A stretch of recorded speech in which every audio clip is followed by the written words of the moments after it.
In Money Watch, gas prices are once again climbing in Europe because of supply concerns related to the Russian invasion of Ukraine. Yeah, Europe relies on Russia for roughly 40% of its gas needs. Western sanctions have already limited the flow of gasoline from Russia into Europe, and additional supply disruptions are expected in the coming days.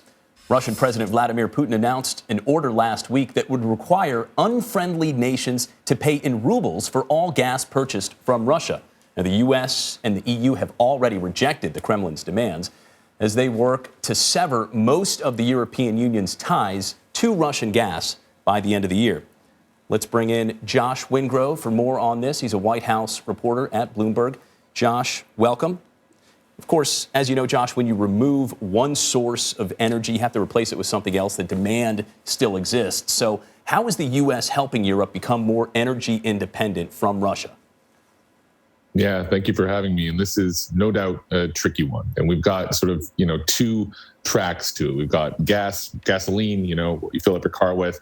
They have natural gas. And when Joe Biden was in Europe here this past week, he announced a deal sort of aimed more at the natural gas side of things, because the U.S. has taken a step in banning sort of Russian fuel imports. Other countries have taken sort of similar measures.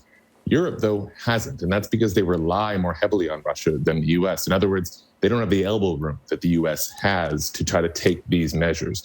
And so Joe Biden is trying to sort of work with France, Germany, other allied countries to try to figure out a way to meet this demand in the short term and change the game in the long term, to sort of break the sort of firm grip that Vladimir Putin has as the chief energy supplier to so many parts of Europe, and give these countries an option to buy fuels generally, but often natural gas specifically from someone other than anyone else than Russia. And so that's what they're aiming at here.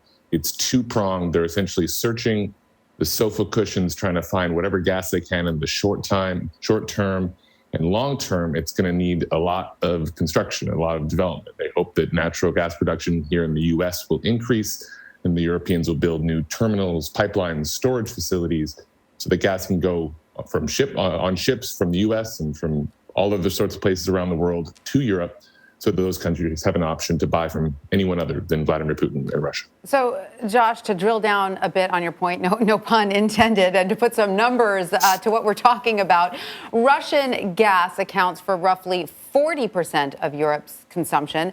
The U.S.'s 15 billion cubic meters of liquefied natural gas is only a drop in the bucket for what the European Union actually needs. So how feasible is it really for the EU to cut its dependence on Russian gas by 2/3 by the end of this year? Realistically, where would that new gas come from? Probably Asia and a little bit of the U.S. It remains a tall order. I don't think anyone who says otherwise is, given the straight goods on this one. To change this over the long term will take years. And so that 15 billion figure you mentioned is more or less trying to replace Russian gas that comes from anything other than a pipeline to Europe. But a lot more gas comes by pipeline to Europe from Russia than from any other means. And so the question is, how do you get it there from maybe a ship from Asia or the US, as I mentioned, to replace something that's coming from pipeline, which tends to be an easier way to ship it from Russia. And so that is what's going to take so long. So what that means here in the US is the deal that they've talked about is Europe guaranteeing to buy a certain amount of natural gas every year from the US. And they hope that that's going to tip some projects here in the US that are sort of, teetering on whether they're going to be built or not, awaiting that so-called final investment decision. They think, hey, Europe's going to start buying this stuff. Maybe these companies will actually go ahead with these projects.